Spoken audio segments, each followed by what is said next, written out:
demande au procureur général de la République d'entamer des poursuites judiciaires contre l'ancien gouvernement dont les membres n'ont pas déclaré leur patrimoine au début et à la fin de leur mandat. Trouvera-t-elle gain de cause? Élément des réponses dans ce journal. 30 jours seulement aux compagnies aériennes pour libérer le tarmac de l'aéroport international d'Ndjili des épaves immobilisées. Nouvelle décision du ministre des Transports et Voies de Communication. L'annonce a été faite le week-end dernier. Une mise en garde pour assurer la sécurité routière. Les chauffeurs de taxis qui rouleront avec les portières de leurs véhicules ouverts seront interpellés. Décision de la police nationale congolaise adressée dimanche à l'Association des chauffeurs du Congo. Et puis, le Conseil de sécurité de l'ONU hausse les tons après le massacre de Oula en Syrie. Un drame qui a causé la mort de 108 personnes, dont 49 enfants et 300 blessés. L'émissaire international Kofi Annan est attendu ce lundi à Damas.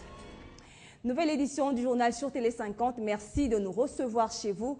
Contrairement au gouvernement Matata, eux n'avaient pas déclaré leurs biens à l'entrée de leurs fonctions, tout comme à la sortie. Les anciens membres du gouvernement Mouzito n'avaient pas fait cette exigence constitutionnelle. Eh bien, les Toges Noirs, UNG des défenses de droits de l'homme, se saisit de l'affaire. Elle demande au procureur général de la République d'entamer des poursuites judiciaires contre l'ancien gouvernement dont les membres n'ont pas déclaré leur patrimoine au début et à la fin de leur mandat. Je vous propose d'écouter les réactions de quelques Quinois à ce sujet. C'est tout à fait normal qu'on insiste sur cette déclaration, d'autant plus que cela fait partie aussi des impératifs de la bonne gouvernance. Avec l'option levée par les chefs de l'État à la révolution de la modernité, on doit partir d'abord sur le respect des textes et puis sur les principes de base liés à la bonne gouvernance et qui, je pense, à la base, voudraient que les personnes mandatées aux fonctions publiques fassent de telles déclarations prescrites par la loi. D'abord, j'aimerais que nous puissions comprendre que ceci est une exigence constitutionnelle et qu'il n'appartient à aucune ONG de pouvoir dicter à la République ce qu'elle est, n'est-ce pas, censée faire dès lors que cela a déjà été coulé dans la Constitution. Bon, bien évidemment, je sens et perçoit qu'il y a un souci de transparence, ce qui est compréhensible, mais la transparence ne doit pas constituer en soi une forme de présomption de vol ou d'antivaleur, d'autant plus que les ministres, c'est-à-dire leurs excellences, portent, n'est-ce pas, en eux déjà une volonté et une détermination avérée de pouvoir arranger les choses. Donc je pense que, d'une part, il faudrait certainement plus de transparence, mais elles devraient, ces ONG et toutes ces personnes qui revendiquent, passer par les mécanismes légaux pour pouvoir exiger peut-être une modification de la loi qui l'exige et évidemment en ce moment-là, le cas échéant, pouvoir l'exiger par la suite. Donc exiger cela par les voies prévues par la loi. Tous les chauffeurs de Kinshasa qui rouleront avec portière de leurs véhicules ouverts seront interpellés. Une mise en garde de la police nationale congolaise adressée dimanche à l'Association de chauffeurs du Congo qui doit à son tour transmettre ce message à tous les conducteurs des taxis et taxibus. Pour sa part, le président de l'ASECO, Ambroise Ndouzi, interrogé par votre rédaction, a affirmé prendre ces mesures à bras-le-corps. Selon certaines sources, le transport en commun sera le motif de la montée du taux d'accidents de circulation à Kinshasa comme à l'intérieur du pays. À la base de cette situation, le chauffeur des taxibus qui excelle dans des pratiques décriées par les autorités publiques. Ces derniers viennent de remettre sur le tapis l'interdiction de rouler les portières ouvertes, une décision prise depuis des lustres mais jamais respectée, la complaisance de la police routière y aidant. Eh bien, ce sont de vies humaines qui sont mises en danger. Et nous ne pouvons pas accepter qu'il y a des récidivistes qui ne seront pas sanctionnés. Quand il y a quelqu'un qui marche à la contre de la loi, on doit absolument les sanctionner. Mais en dépit de cette énième interpellation du gouvernement, quelques récalcitrants persistent, tandis que d'autres conducteurs saluent la nouvelle tentative de réglementer les secteurs de transport. La CPM a décision bien pour me rappeler qu'elle n'est bien. L'ASECO, l'association de chauffeurs du Congo, promet de prendre ses responsabilités afin de faire respecter cette mesure qui devra faire ses preuves face à l'usure du temps. Et puis après avoir cloué un bon nombre d'aéronefs au sol, encore une nouvelle mesure dans les secteurs aériens à Kinshasa. Un délai de 30 jours est accordé aux compagnies aériennes pour libérer le tarmac de l'aéroport international des épaves immobilisées et ce, depuis samedi dernier. Le ministre des Transports et Voies de Communication, Justin Kalumba, l'a annoncé le week-end dernier à l'aéroport international de Kinshasa où il rendait compte de l'exécution des directives transmises à la régie des voies aériennes. À Kinshasa, une nouvelle opération ville propre a été lancée en vue de lutter contre l'insalubrité. Depuis plusieurs semaines, la police s'en prend au commerce informel qui encombre les rues de la capitale. L'objectif est de nettoyer les rues, rendre fluide la circulation et rendre la ville plus présentable, notamment pour le prochain sommet de la francophonie en octobre 2012. Mais ces interventions sont parfois musclées et mal vécues. À ce sujet, les autorités viennent de prendre une série de mesures de mise en garde contre toute forme de dérapage policier. Écoutez le ministre de l'Intérieur et Sécurité. Nous avons encouragé la police dans son rôle d'encadrement, mais nous avons insisté sur l'humanisation de l'opération. Il faudrait le plus possible que notre police évite les dérapages. Ce travail doit se faire dans le strict respect des droits de l'homme. Il y a tout un programme pour rendre nos communes propres. Les bourgmestres devrions s'y impliquer totalement. Des sanctions sont prévues pour les bourgmestres qui se constitueront en pesanteurs. Et à l'étranger, massacre de Oula en Syrie, l'ONU condamne à l'unanimité ce drame qui a fait 108 morts, dont 49 enfants et 300 blessés dans la nuit du 25 au 26 mai dernier. Réuni en urgence, le Conseil de sécurité de l'ONU a souligné la responsabilité du gouvernement syrien alors que l'émissaire international Kofi Annan est attendu ce lundi à Damas. Le Conseil de sécurité a condamné, dans les termes les plus fermes possibles, la tuerie, confirmée par des observateurs des Nations Unies, de dizaines d'hommes, de femmes et d'enfants. C'est dans une déclaration adoptée à l'unanimité à l'issue d'une réunion d'urgence à New York que les 15 pays membres ont dénoncé une série de bombardements par les tanks et l'artillerie gouvernementale contre un quartier résidentiel. Le chef des observateurs de l'ONU, le général Mood, a fait état des traces des chars et d'obus des mortiers retrouvés à Oula, qui sont la signature des forces syriennes. Il a en outre indiqué au Conseil par vidéoconférence que 108 personnes au moins avaient été tuées à Oula, atteintes par des éclats d'obus ou exécutées à bout portant, dont 49 enfants, et que 300 autres avaient été blessés. La Russie a émis des doutes sur la responsabilité du gouvernement syrien, parlant d'une situation confuse, mais c'est tout de même associé à cette condamnation. Il est vrai que le chef des observateurs, le général Mood, a constaté la présence de chars et l'utilisation d'artillerie lourde. Cependant, il n'a pas fait de lien direct entre les bombardements et le nombre de morts.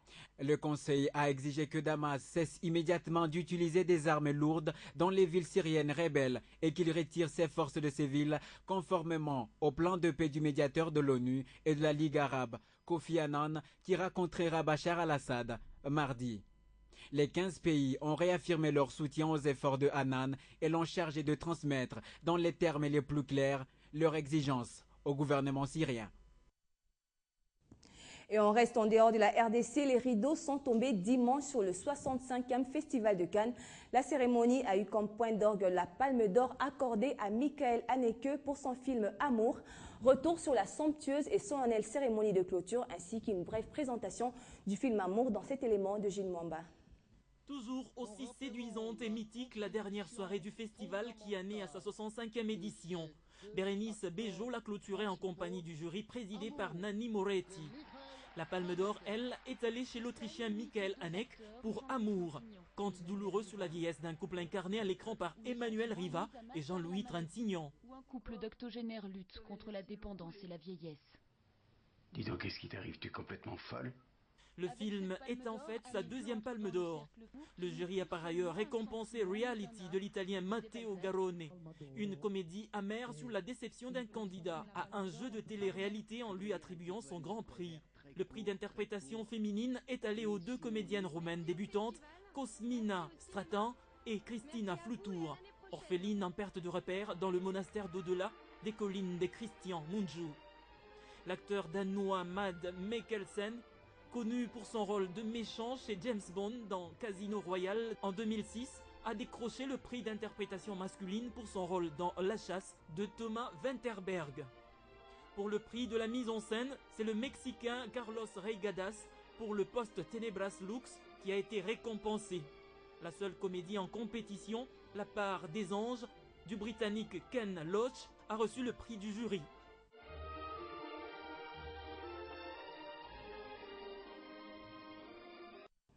Parlons sport à présent. Sachez que le tour préliminaire de la 48e édition de la Coupe du Congo de football pour la ville-province de Kinshasa démarre le mercredi 30 mai prochain et déjà 10 équipes de la capitale se sont inscrites pour prendre part à cette phase éliminatoire. Les détails dans cet élément. Les équipes concernées par cette phase préliminaire de la Coupe du Congo sont pour la plupart issues de la tente provinciale de football de Kinshasa. Elles sont au nombre de 10 à disputer un seul fauteuil qualificatif pour la phase finale. Les hostilités, elles, sont annoncées pour ce mercredi 30 mai au Stade des Martyrs, une compétition qui, comme toutes les saisons, se jouera en élimination directe. Le deuxième tour interviendra le vendredi 1er juin, les demi-finales sont prévues le dimanche 3 juin et la finale se jouera le mercredi 6 du même mois.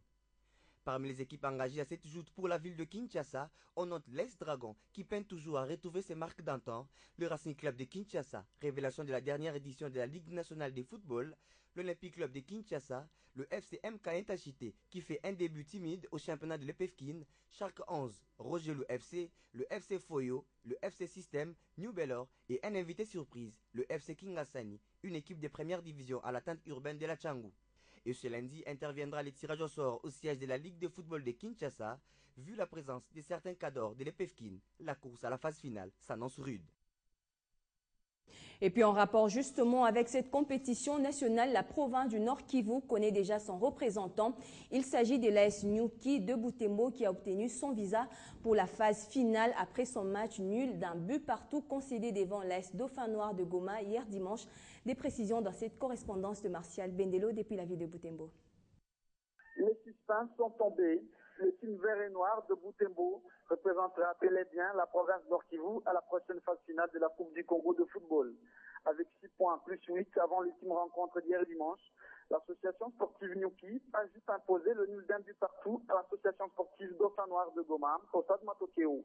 Pressés par les locaux, les visiteurs n'ont pas cédé au pressing suite au duel gagné au milieu de terrain, ce qui les a permis d'ouvrir les scores sur penalty à la 32e minute. Le score qui va évoluer jusqu'à la fin de la première période à l'avantage de l'association sportive Dauphin Noir.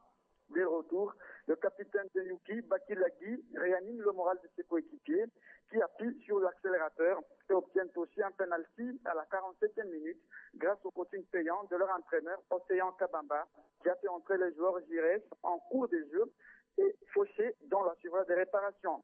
C'est finalement le joueur Mamba du dorsal 10 qui s'en charge et prend en contre-pied l'irréprochable gardien des Dauphins qui est allé chercher les cuirs au fond du filet.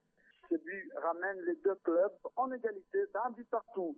Malgré les changements effectués de part et d'autre, le score n'a pas changé et l'arbitre central Mouindo Kapissa, venu de l'entente urbaine de football de Denis, ne pourrait plus rien faire que de renvoyer les deux équipes à la maison après 90 minutes de jeu. Martial Bendelo, Butembo, Télé 50. Et c'est la fin de ce journal. Merci de votre attention. On se retrouve dans quelques instants pour la revue de presse. À tout de suite.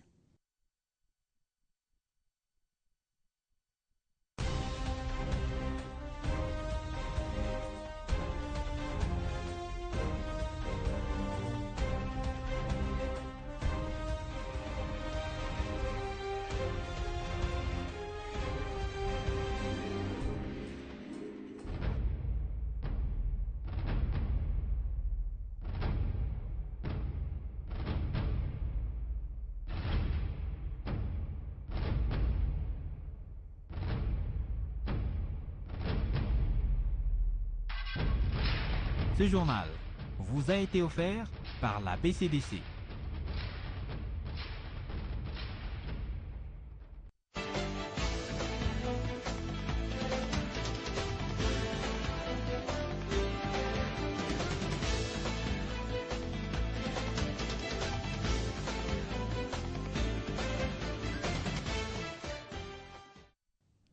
La revue de presse dans une sélection et présentation ciné.